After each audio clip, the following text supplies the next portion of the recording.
It's fun to be together, and I really am hoping that this can be relatively casual. I'll plan on mostly talking, but you ought to feel free to interrupt with questions, insights, arguments, or anything else. The poster and the advertisement went out to build this as public lands and natural resources law, and that is an awfully broad topic. It's not quite Bill Bryson, the short history of nearly everything, but it feels that way. And I'm going to cruise through quite a bit of natural resources law and just try to give you some background. I mean, what I hope to do is just introduce you to the field of natural resources law, describe it a bit, describe some of the drivers that animate most natural resources disputes, and then really use our public lands and public land law as an example of a natural resources law problem. Let me go ahead and fix the lights really quick so that I can get to the PowerPoint.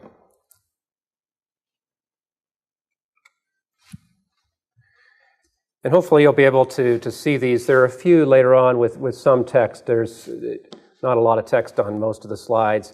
And hopefully the slides, which have a background, quite a bit of national parks, will, one, be a symbol of what you spend your time thinking about in natural resources and public land law, but two, to the extent my remarks really drag, at least the pictures will be fun to look at. Let me just start because, and I really have tried to pitch this to those of you who are undergraduates even thinking about coming to law school or thinking about the field of natural resources law. Because if you look at the poster, it says natural resources law and public land law, and my guess is that for many of you, natural resources law and environmental law are really one and the same. And those of us in the field really distinguish between the two. And sometimes we refer to one, the natural resource law side as the romance side, the environmental law side as the sludge side, but that tells you really which portion of it I'm interested in. What the real distinction is, if you think about environmental law is typically about sort of human health and harms caused to the environment, harms caused to individuals by particular uses of resources. In law school terms, we think of it more as sort of a tort law type of field. The question is, are you causing injury by polluting streams, causing injury by polluting the air? We think about brownfields and hazardous waste, and that kind of thing is environmental law. Whereas natural resources law tends to be focused on allocation of a resource. In that sense, it's sort of a property type course. Who has property rights in the resource, who gets how much, and how do we allocate it? And so natural resources law tends to be concerned with water and water rights, or grazing, and how do you allocate grass and forage and rangelands, timber, and how do we allocate the timber? Do we allocate it to watershed purposes, to timber harvesting purposes, to recreation purposes, to habitat purposes? How do we allocate that resource? And so most of what I'm going to talk about today in terms of natural resources law is that allocation question as opposed to the sort of pollution and harm question. And now having said that, that sort of distinction breaks down pretty readily at the margins. And so if you think about air pollution, one way to think about it is you're causing harm by polluting the air or causing harm to those who breathe the air that's polluted. Another way to look at air pollution is you have air and then you're allocating between different users. And you're allocating it to breathers, you're allocating it to polluters, you're allocating it to those persons who prefer a particular view shed, and so they can see things. And so really you're just allocating rights in that air, and that makes it look like a natural resource topic rather than an environmental topic. And so the distinction I drew, it breaks down pretty readily, but it's still a fairly sort of common way to look at the problem. So let me now just go and talk a bit about what I'd say are the sort of the basic foundations of natural resources law that underlie any natural resource problem or the law of natural resources. And the first is scarcity. Because if you think about it, if a resource is not scarce, if there is plenty of the resource for everyone, there's really not a need for law to allocate that resource. And so if you think for a long time, that's how we perceive the air, right? We didn't need a law regulating air because there was plenty. It was plenty for everybody who would use it. Or we think about water that way as well. It seemed that you could just pollute it, you could drink it, there was going to be enough for everybody to use it for any purpose they wanted. Or the fishery. You could just consume and consume and consume and harvest and harvest and harvest, and there was still going to be more there. It was inexhaustible. And so why would you need law to allocate a resource which isn't scarce? But what happens is over time, as you get more and more users of that resource, then there's a need for law. Because law serves this purpose of deciding in society how you're going to allocate this valuable resource between competing users. What are the rules going to be for allocation? What are the procedures going to be for how we think about allocation? Who's going to get to make the decisions? Which jurisdictional level? All those questions really kick in once there's scarcity, and natural resource law is sort of about those questions. The other thing that's at the foundation of most natural resource problems is something you've probably heard about in some of your undergraduate classes, is Garrett Hardin's tragedy of the commons. And the two photos I have up here are sort of examples of where this tragedy occurs. But imagine in the lower photo sort of the grazing example. I go out, I start grazing a few sheep and cattle on my own. And in fact, I can consume the resource. I can do this year after year, and it works pretty well. And no real pressure on the resource. I'm in great shape. But what happens is there are other users. Maybe they're across the valley, or maybe they move in and they start wanting to graze their sheep and cattle too in the same space. And as they're grazing and I'm grazing, I suppose we could look and say, boy, you know what? We're starting to consume all the forage, and we're doing some damage to the watershed. But it doesn't make a lot of sense for me to stop grazing, because if I stop grazing, there's lots of pressure on the resource. More people are going to come in and use it. The other users will just start using what I'm stopping. In a sense, they're free riding on my decision to stop and try to preserve the resource. But what happens is everybody very rationally says, I better consume the grass. And if my cows don't get it, someone else's will. And so you keep putting more stock out on the range, and you keep competing until there's nothing left of the resource. Or for the fishery, right? You start, first it seems inexhaustible, then you get more and more users and there's resource pressure. And does it do me any good as one fisher to say, boy, we're really depleting the resource, I better stop? If I stop, other people are just going to take up that resource. And it doesn't make any sense for them to stop either. And so there's this tragedy of this common resource that everybody has access to, because it, in theory, inevitably leads to the destruction or the decline of that resource as all rational users use it up in sort of a race to the bottom of the resource. Most natural resource problems have that element.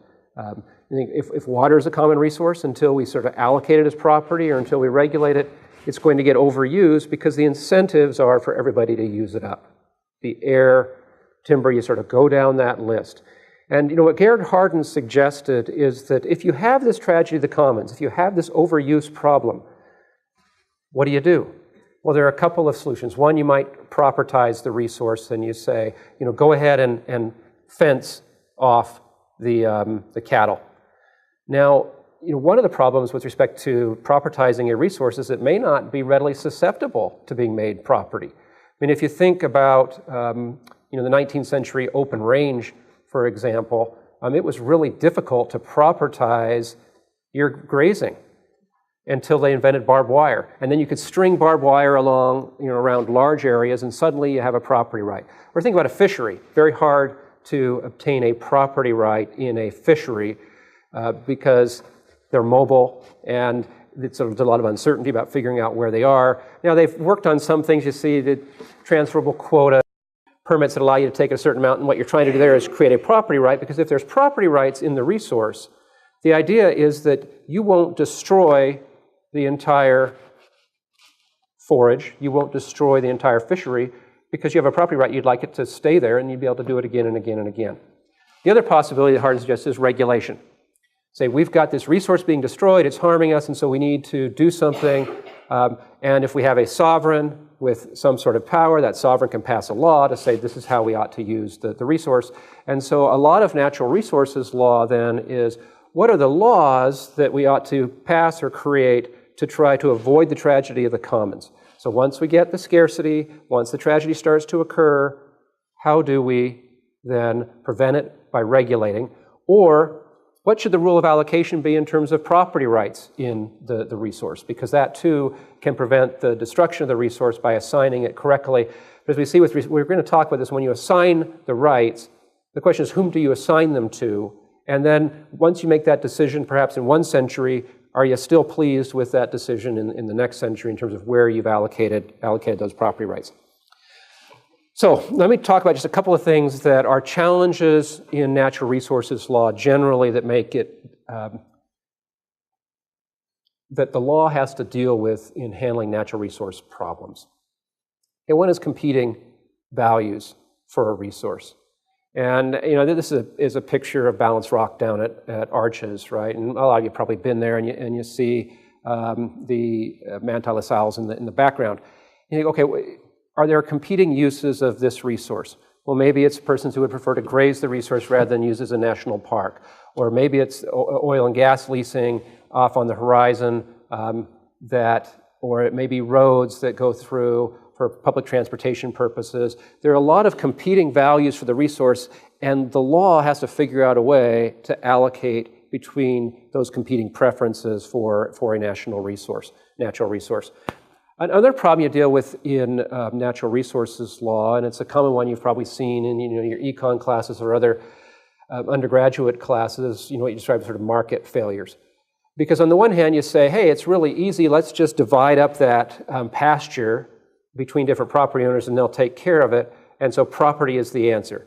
And the problem with that in part is that if they, for example, make the use of a resource may create externalities that aren't, there are costs that aren't borne by the user of the resource. And so take the grazing example.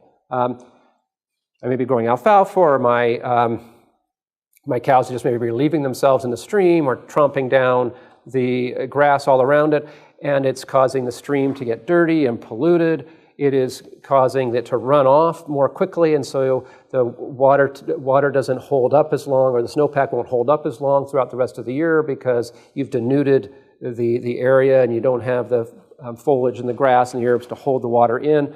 You say, okay, if you're looking at your balance sheet and you're the farmer or the grazer, the cost downstream of pollution, the people who are getting sick from drinking the water, the persons who can no longer engage in recreational fishing because the water's got a bunch of silt in it, none of those things show up on your balance sheet, right? Those are all externalities.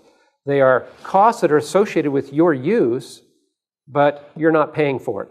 Or you think about sort of the more classic one, you got a factory and your factory is polluting, right? And in the absence of a Clean Air Act to make you try to internalize the costs, this is great. You just build your stacks up high enough so that the wind can catch the pollution and you externalize it on everybody else.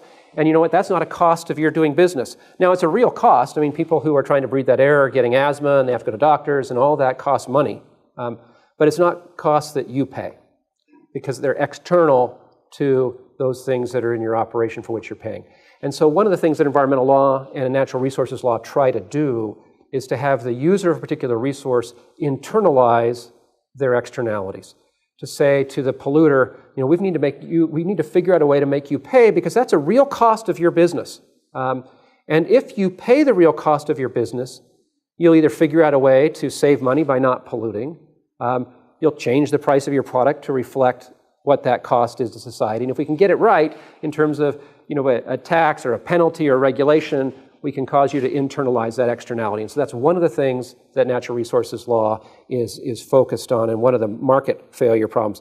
The other reason you sometimes have regulation or need it is that natural resource law involves what are called public goods. Goods that, because they're owned by no one, aren't priced in markets.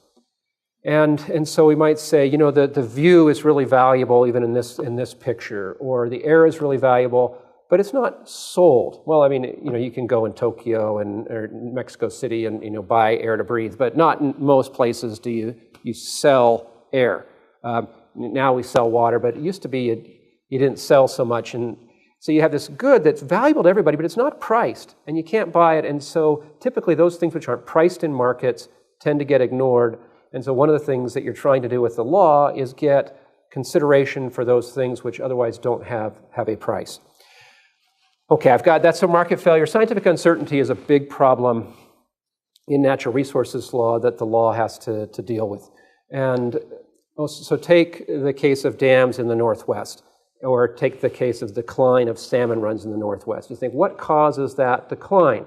And some of it are the turbines in the dams, but another part of it is that you have harvesting of timber in the watershed, which causes erosion and siltation in streams.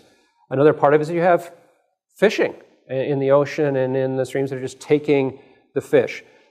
You could just go down this list of reasons. You say, which one is causing how much? And how do we regulate those different uses of the resource in a way that will protect it? We're trying to figure out, what's the habitat for a grizzly bear? And so you have the Endangered Species Act, which says don't take the grizzly. And the Endangered Species Act will also provide you how to create a recovery plan. And you have to think about ways to protect the grizzly's habitat, because if you take its habitat, that can take the actual bear rather than just shooting it. But what does the grizzly need by way of habitat? And how much do you have to learn to figure that question out? We're thinking about managing the Colorado River system. And you've probably heard about these releases sometimes from Glen Canyon below Lake Powell, where they try to recreate a flood. And how difficult is that to figure out precisely how to recreate these historic floods? What is the long-term impact? And so there's a lot of scientific uncertainty. And so you look at natural resources law, and quite a bit of it is concerned with trying to develop information that allows you to be a better manager. And so the National Environmental Policy Act says, you need to do an environmental impact statement with respect to certain things that are federally funded or approved. And that impact statement is to say, okay, let's look at what happens when you do this. You think about adaptive management. You pick one approach, and then you're required to reconsider it as things move forward because you're trying to develop information. The scientific uncertainty is one of the drivers of natural resources law. Another big driver, really another big problem, is this next one, scale problems.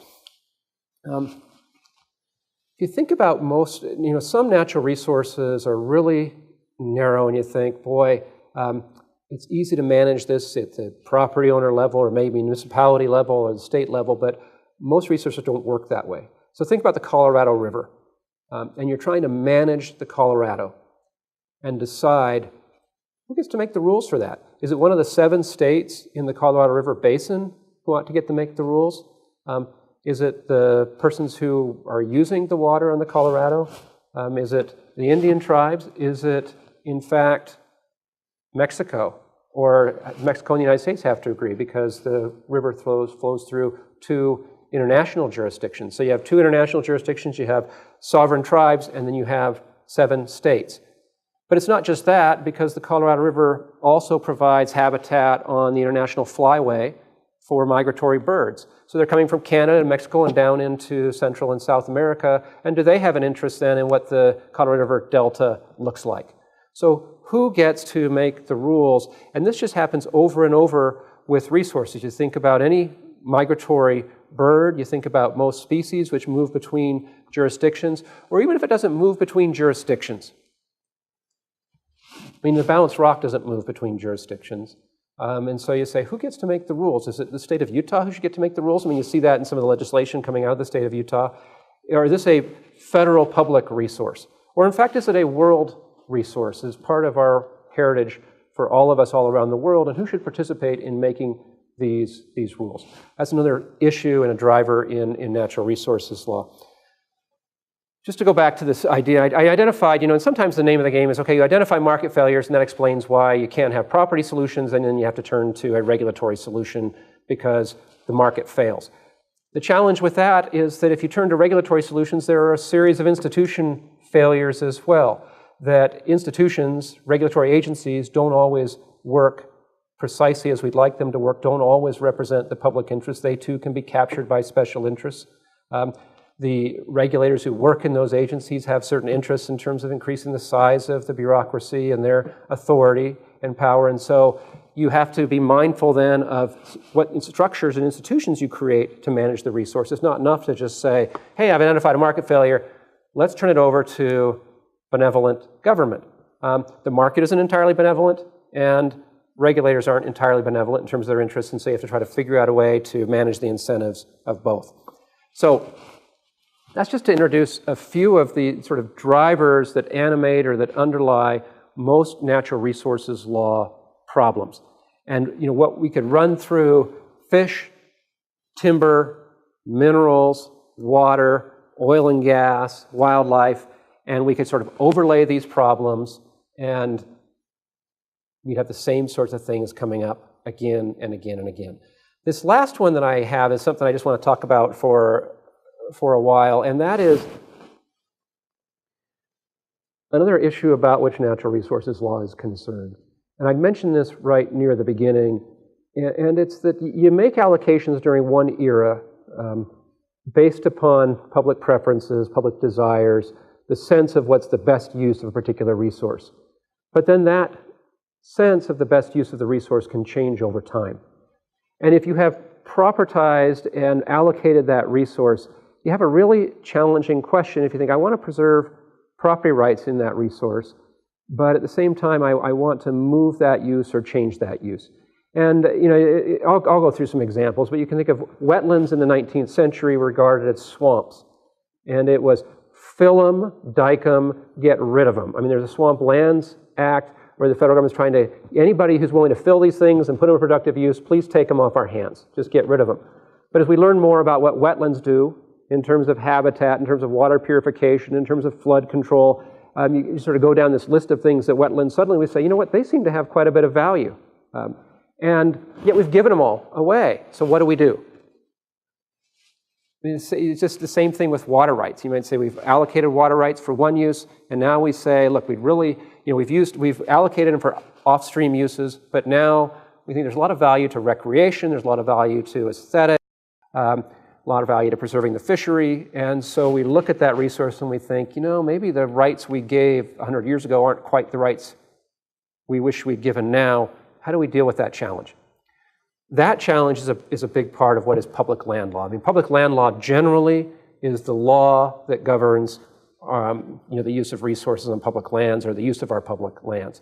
So what I want to do is take you through sort of a brief history of public land law and then show you where we're at now and then just ask a couple of questions and then I'll try to wrap up.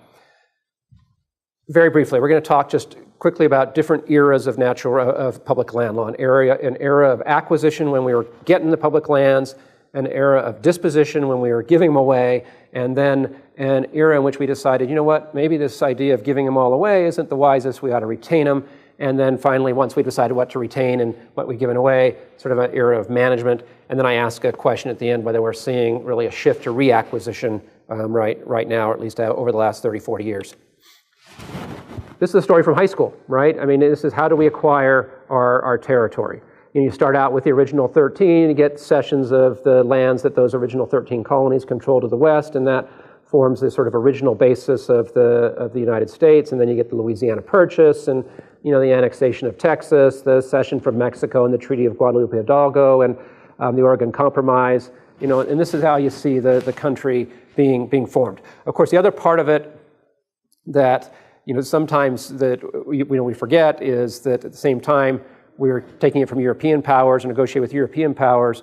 We're also either by force or in a lot of cases really by negotiation, although negotiation sometimes at the point of the gun, negotiating with Indian tribes. Although frankly, if you look at the price paid sometimes to European powers versus the price that Indian tribes were able to negotiate because of their power, it's interesting. But in any event, you see this change right across the top, sort of at the arrival, and then over time, diminished Native American presence in terms of acquisition of the public lands. So we acquire the public lands from other European powers, from Indian tribes, and then what happens? Well, the impetus, the goal, the purpose of public land law in the 19th century was to dispose of it. And boy, if you are willing to go west and take up those lands and use them productively, here you go. If you use them for mining, if you use them for farming, the Homestead Act, gives away 270 million acres. Various preemption acts, mining acts, timber culture acts. If you're willing to plant a certain acreage in trees, you can get that. Desert Land Act, if you're willing to irrigate some land, you can get that. Over and over and over, the purpose is let's give the land away for productive use. This is what's happening in water law too. I mean, the rule in water is first in time is first in right. And so if you show up, you put it to beneficial use, you actually make use of the water, you get a property right in it. Everything was designed to get people to use it and take it up and move west. And I'd mentioned the Swamp Lands Act down there at the bottom. I can't spend too long on this one. It's a really busy slide, but it's sort of another natural resource law problem I wanted to introduce you to briefly. As the United States moved across, one of the things that was happening is they were surveying the public lands, and they surveyed the public lands in what are called townships that are 36 square miles, 6 square miles on a side. And what happened is within each of these townships, when a state came into the Union, a state was given certain sections within that township. Okay, and so, for example, when Utah came into the Union, out of every 36 sections within a township, it was given 4 sections to support its school children. Here's what happens as a result of that. I mean, when Ohio came in, Ohio and Indiana came in, got 1 section. Nevada just received 1 section. But the later arriving states tended to receive more. This might be hard to see, but if you look at, this is the state of Utah, and you see all these townships that have been surveyed, and then within each township you see those little blue dots. Those little blue dots represent state lands that are really held or in between the federal lands. You can imagine the sort of management problems that this presents as you have federal lands, private lands, state lands, all of which surround each other for purposes of roads and transportation and using the resource. And I don't know if I'll be able to come back to this, and I should have brought a pointer, but if you look, this is the Grand Staircase Escalante National Monument, created in 1996 by a proclamation of the Antiquities Act by President Clinton. You don't see any of the blue dots in here. When it was created, there were lots of little blue dots in here that represented state-held lands within this national monument.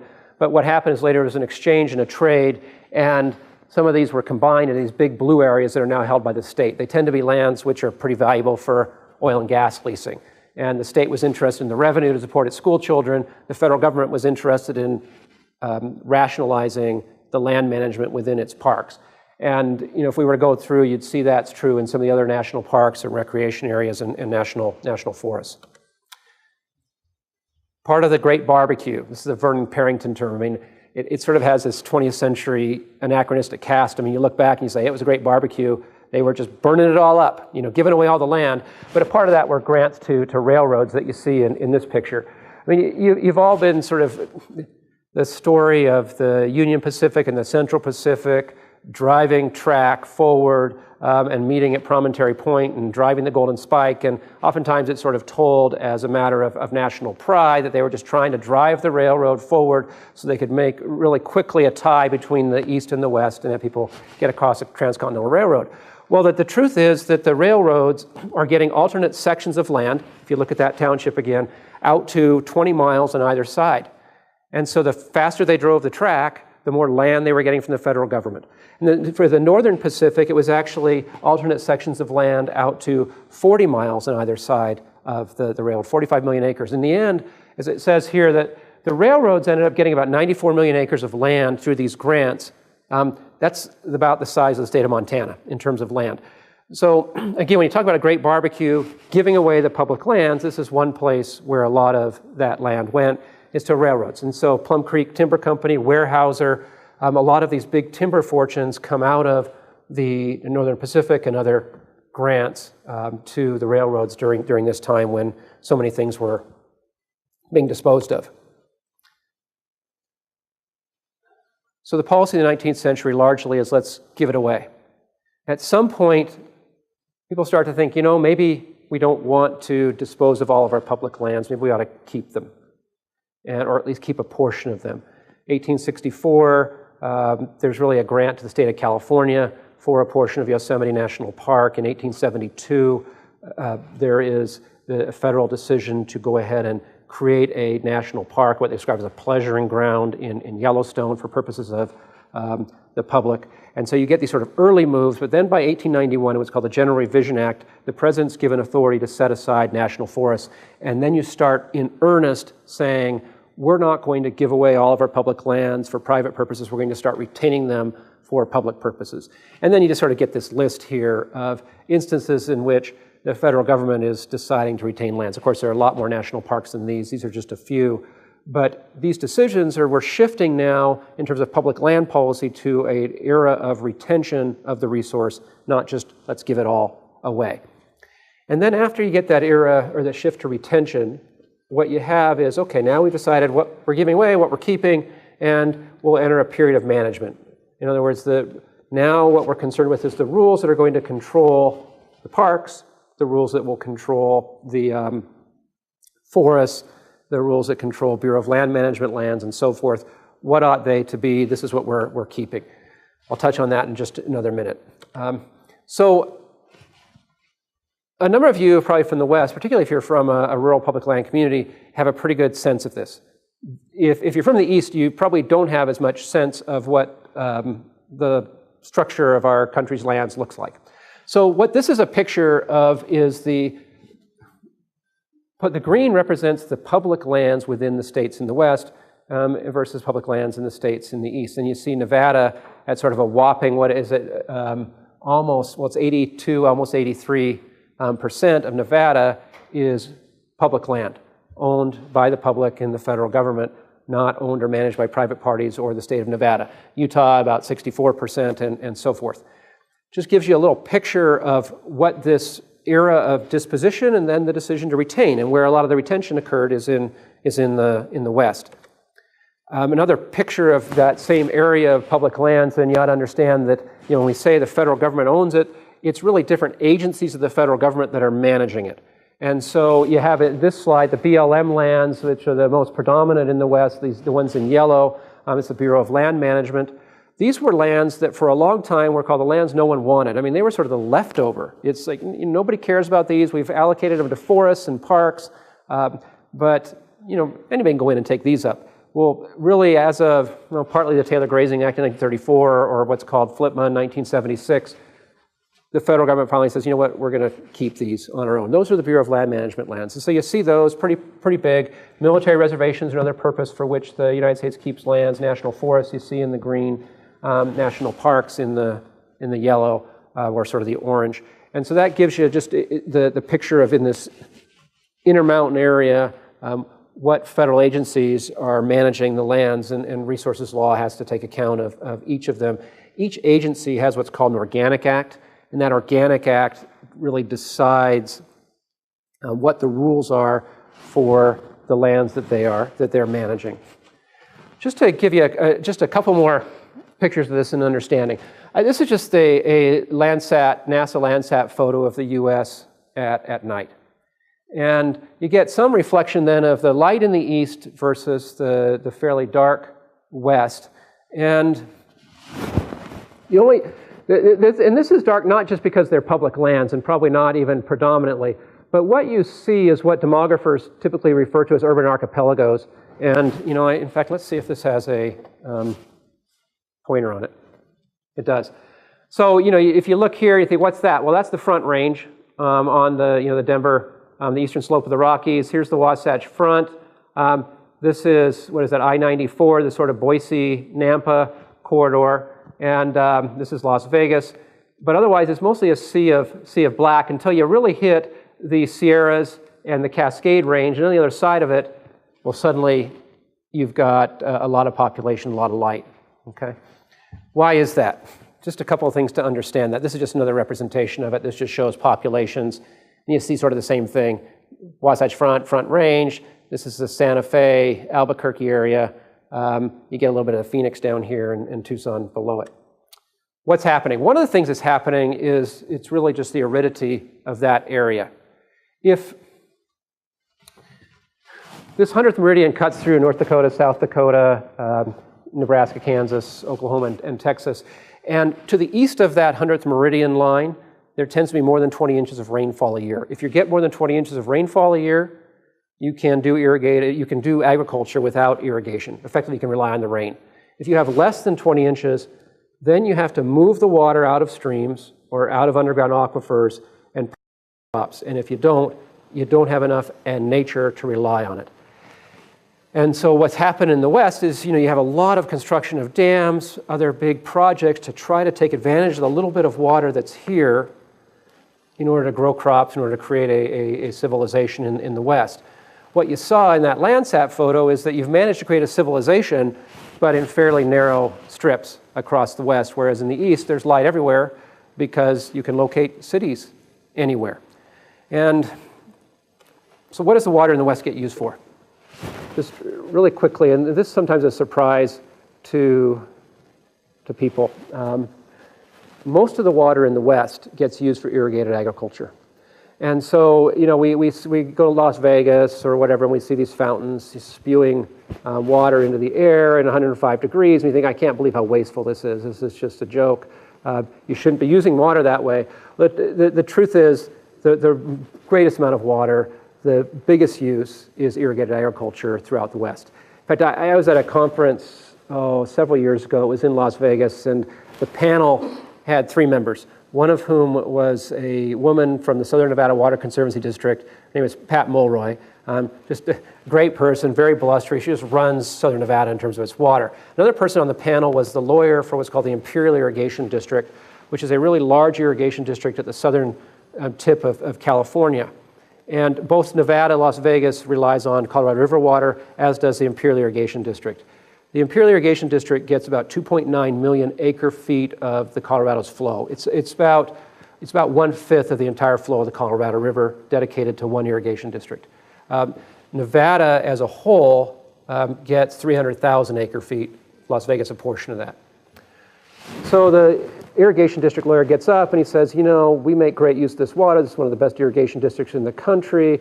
We produce, and I don't remember the precise figure, you know, $1.4 billion of crops every year in the Imperial Irrigation District with our 2.9 million acre feet of water.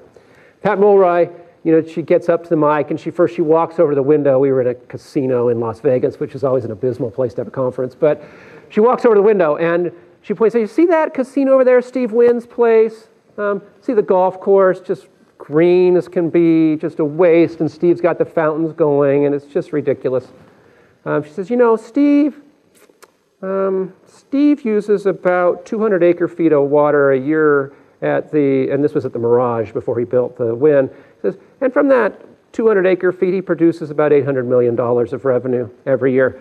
And, you know, it's just, bam, right?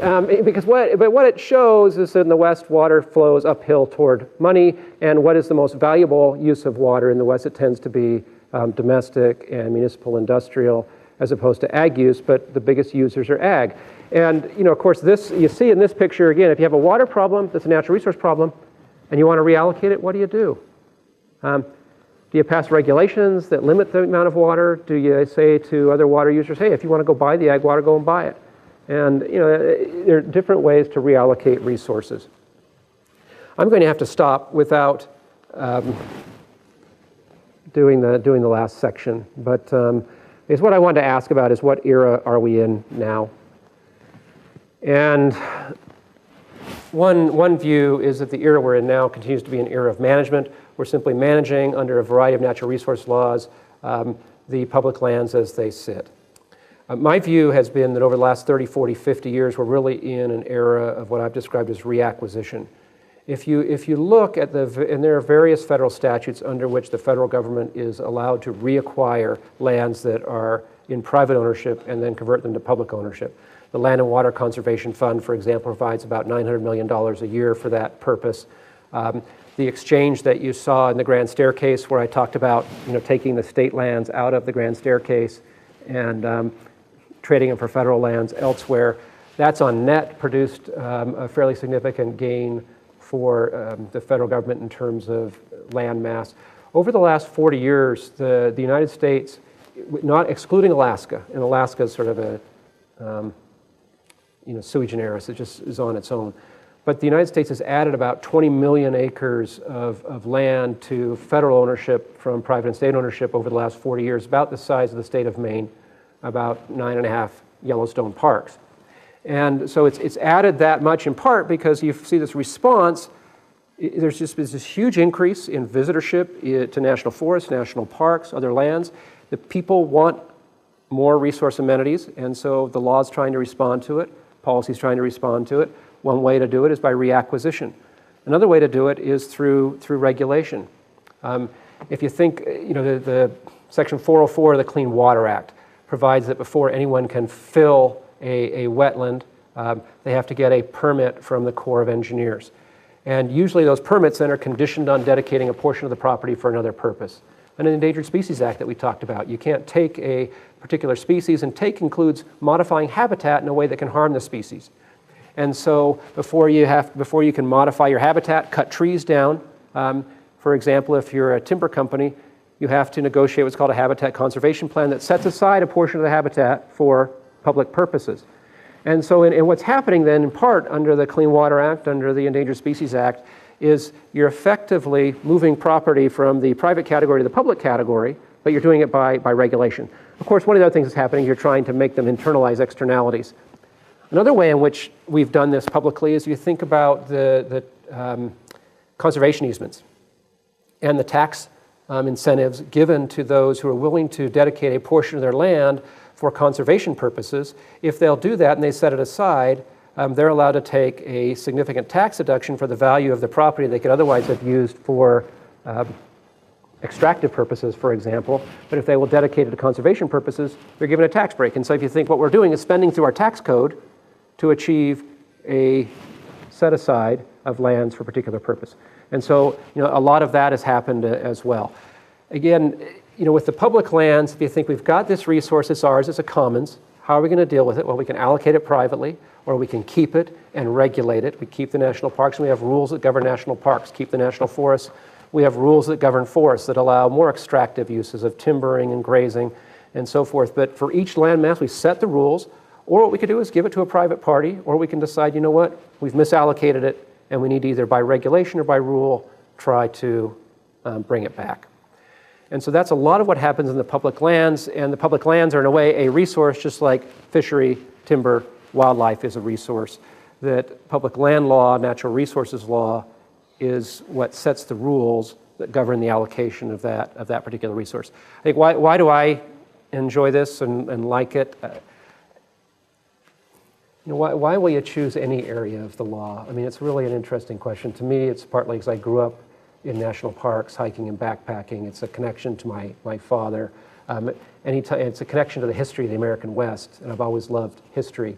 And if you understand the history of natural resources in the West, you understand a lot about why cities are located the way they are, and why Northern Californians and Southern Californians don't like each other, and on and on and on. And it's not entirely true. I'm married to a Southern Californian, and I grew up in Northern California. But you understand a lot about the West when you understand its natural resources. And so if you love history, if you love the outdoors, this is a great place to be. Even when I practiced law, I thought, if a day a week I can be in a forest looking for spotted owls, or out on a tideland looking at clams and oysters, that was a good day. Because I was able to do some of the law, which I really loved for my mind, but still get outdoors, and that's why I chose natural resources law.